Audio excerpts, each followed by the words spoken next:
All right, so in preparation for our quiz later this week on sections 1.1 and 1.2 of the book, I have broken what we've done into 7 large pieces here, and we'll have a question about each one of these to help you review for that quiz. Let's start off with number lines. So number lines are ways that we can represent numbers on either a horizontal or a vertical line. So here, let's say that we have between 2 and 3, and we're going to have to place 2 and 1/4 precisely on this number line. So remember, we look at the denominator as to how many sections we want to divide the space between these two integers up. But it's really important that if you want to create 4 sections, you need 3 hash marks in between, because 3 hash marks is going to make 4 sections. If we put in 4 hash marks, then we're going to create 5 sections, which is too many. So instead of putting 4, we take 1 fewer than whatever the denominator says. So let's put in 3 hash marks. And again, you don't have to put them perfectly evenly apart. Just do the best you can. The thing that I'm going to be looking for is how many hash marks you have, and the evenness of the spacing. We're all human, so don't worry too much about that. Okay, so now that I put 3 hash marks in by myself here, you can see that I have 1, 2, 3, 4 sections, which is perfectly in line with my wanting to have fourths. And 1/4 is going to be 1/4, 2/4, 3/4, 4/4. Try saying that fast. And so this right here is 2 and 1/4. This would be 2 and 2/4, 2 and 3/4, 2 and 4/4. By the way, 4/4, if this would be 2 and 4/4, do you see that 4 over 4? Anything over itself is 1. So that's basically 2 plus 1, which is 3. Okay? So why don't you give a shot putting some numbers on a number line? Okay, moving on to absolute value. Absolute value is the distance that a number is on a number line from 0. So think distance when you think absolute value. Distance is the most crucial word to have in the definition of absolute value. So let's say that we had something like this on a number line. Negative 3.6 is over here, and 0 is over here, and the question is, what is the distance from negative 3.6 to 0? So if you were here, and you were going to take a nice little walk over to 0, how far would you need to walk? And the answer is you would need to walk 3.6 units, not negative 3.6 units. Remember, distance is always positive. Even if you run a marathon backwards, you're still traversing a positive amount of distance, okay? So that's why the absolute value of any number is always going to be the positive version of it. Now, sometimes the number, let's say 3.6 was over here, because this is positive 3.6, positive 3.6 also has an absolute value of 3.6, okay? But you don't need to take away any negative sign because it's already positive. Absolute value is the positive number, positive version of a number, but remember, you also have to take away the absolute value bars. So if we were to give you this question on the quiz, what is this simplified to? Meaning, what is the absolute value of negative 3.6? Not only would you have to write the positive version, 3.6, but you would have to discard the absolute value bars. So you cannot keep these bars. They must be shed in order for you to have a final answer. Okay, moving on, categories of numbers. So I had created a video that looked kind of like this, like a Venn diagram, where this is whole numbers. I'll put a W there for whole numbers. This was integers, so I'll do integer, can't spell the whole thing, with space, and then over here is rational numbers. Okay, so what you're gonna have to do possibly is be able to come up with the correct place to put a number. So let's say you had the number, I don't know, negative 5.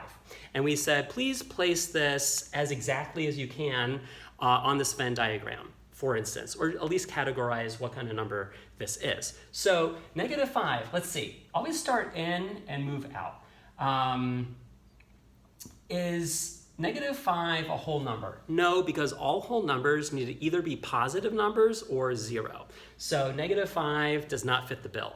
Let's go to integer. Is -5 an integer? Yes, -5 is an integer because -5 is the opposite of +5, all right? So think of 0 as being a mirror image, a mirror, and so the positive values and their negative values are all considered integers. So -5 is considered, while it's not a whole number, it is an integer.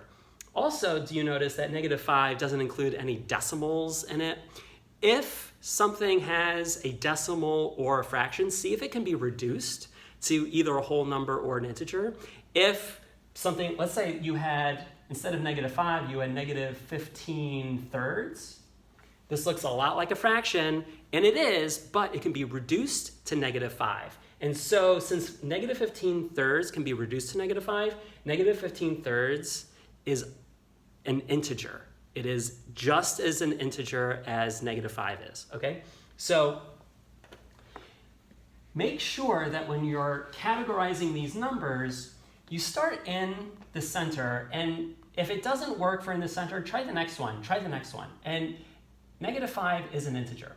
Now, -5 is also a rational number, but we're not gonna put -5 in the rational number spot, because if we put it only in the rational number spot, then that would be implying to the reader that -5 is a rational number, but it's not an integer. But we know that it is an integer. So don't put -5 in the rational spot, even though it is a rational.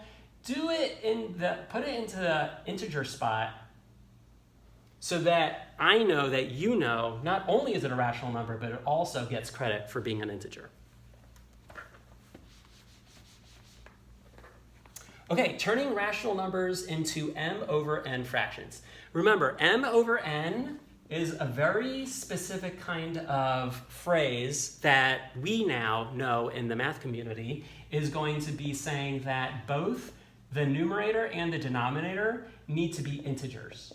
So if you can write a fraction where the numerator and the denominator are both integers, then your original number is a rational number by definition, because m over n is a ratio, and ratio is a root in the larger word rational. Ratio, rational. Okay, so let's turn any number into m over n form. Also, when we do m over n form, if it is a fraction that can't be reduced, you need to reduce it. Okay, so let's say that you have, let's go with 5.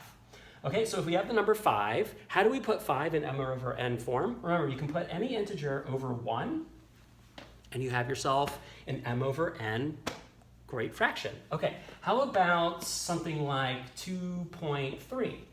Well, what I would do is I would turn this into 2 3/10, because this is 3/10. If you can say it, you can write it, and then turn this mixed number into an improper fraction. 10 times 2 is 20 plus 3 is 23. Put it over the original denominator. And so 23/10 is the m over n version of 2.3. And is 23/10 reduced as far as possible? Yes. So 23/10 would be your answer in that case. By the way, tricky, how about 0? How would you turn 0 into m over n form? You would put it over 1. Okay? All right. Moving on to terminating and repeating decimals. Okay, so if a decimal is terminating, let's say like, I don't know, 0.425, and I ask you to turn this into a fraction. So again, if you can say it, you can write it. So let's say this, and when I mean say it, I don't mean 0.425. Okay, we might say that in everyday talk, but in the math classroom, we would say 425 thousandths. This is the tenths, hundredths, thousandths place. So you would write 425 thousandths, meaning over 1,000, okay? And this is how you could write this in m over n form. Now you would just need to spend some time reducing this. And I see that 25 goes into both, so I could start with that in terms of reducing it, okay? So repeating decimals are also rational numbers. So rational decimals could be either terminating, meaning they end like this, or they go on forever, like this. Now, there is a way to turn repeating decimals into fractions. There has to be, because if I'm saying that they're rational, then by definition, they must be able to turn into fractions. There is a method on how to do it, but we're not going to teach it in this course. If you want to learn about it, I can make another video, and you can have that as a challenge assignment. But right now, let's look at just whether a decimal is rational or whether it is something else. So if it terminates, meaning like there's no bar over it, it just ends right there. There's no more numbers there. But if I go like this, I put a repeating bar sign over it, that means that it is a decimal that goes on forever, but it does repeat. Since it repeats, it's rational and we're good, okay? Meaning, if I were to write this for a really long time, I would just be doing 425 over and over and over for infinity, okay? In order to save me that trouble, we just write this bar over it. By the way, if you want to, you could do 425, maybe do another 425 and then do dot, dot, dot. This ellipses would then show that whatever pattern is here is going to be repeated on and on and on forever, dot, dot, dot. But you could also use this repeating bar to show the exact same thing. Okay, so I'll let you do a question on that. Okay, so let's see. We've done terminating and repeating decimals. Let's go into comparing number values with inequality signs, which actually has a lot to do sometimes with terminating and repeating decimals. First of all, if you're ever going to compare two decimals, what I suggest is put them right over each other. Let's say that I have two decimals like this, and I said which one is greater. What I would do is line them up. So use some scratch paper to do this. See if they are exactly the same, and then if they are, keep going to the next decimal value. Yes, these are the same. How about these? This one's greater. So you can stop your analysis right there. It doesn't matter what happens if it goes on. All that matters is that at this moment, 3 is greater than 2, and you have yourself a winner. So you would write 0.435 is greater than 0.425. Okay? Or if there wasn't anything here, and you had to put in the symbol, you would put it in like that. Now here's a tricky thing in terms of repeating decimals, okay? Now let's look at this. Let's look at 0.27 and 2, okay? And let's have that entire thing repeating. And then let's say that we have another decimal down here, and this is gonna be 27 repeating. And then the question is, which one is greater? Now on just the surface, it may look like these are like the same decimal, but they are not. These are very different decimals. And so they are not equal. Let's see what actually happens. In order to compare them, why don't you just write out another couple patterns? So let's turn this, see that 272 is repeating. So that means that there's gonna happen to be another 272 and another 272 like that. Whereas here, do you see that it's only the 27 repeating, not the 272 repeating? So it's 27, 27, 27, 27, and that goes on forever. Now that you have written them, and hopefully you've put them right over each other, now you can compare to see which one's bigger. Okay, 0 ties with 0. 2 ties with 2. It's kind of like rock, paper, scissors. 7 and 7. So far, we're totally the same. 2 and 2. Man, we're still the same. And now we've got 7 and 2. Up, circle it, and once you have circled that, you can end your analysis, and you can say with 100% certainty that 0.27 that is repeating is going to be greater than 0.272. And do you see that even though even though it looks like there's more numbers here, in reality, oh, I'm sorry, that's way off the screen. Okay, let me shift it over here. Going back, this is greater than this, okay? Because again, here, you circled it, it's end of analysis. So you know for sure that 0.27 that has the bar over the 27 is going to be greater than 0.272 with the repeating bar over 272, okay? So even though there's 3 digits here being repeated, you know that you cannot be tricked because you did this by lining it up, playing that rock, paper, scissors, and you have got that absolutely under control. Try that.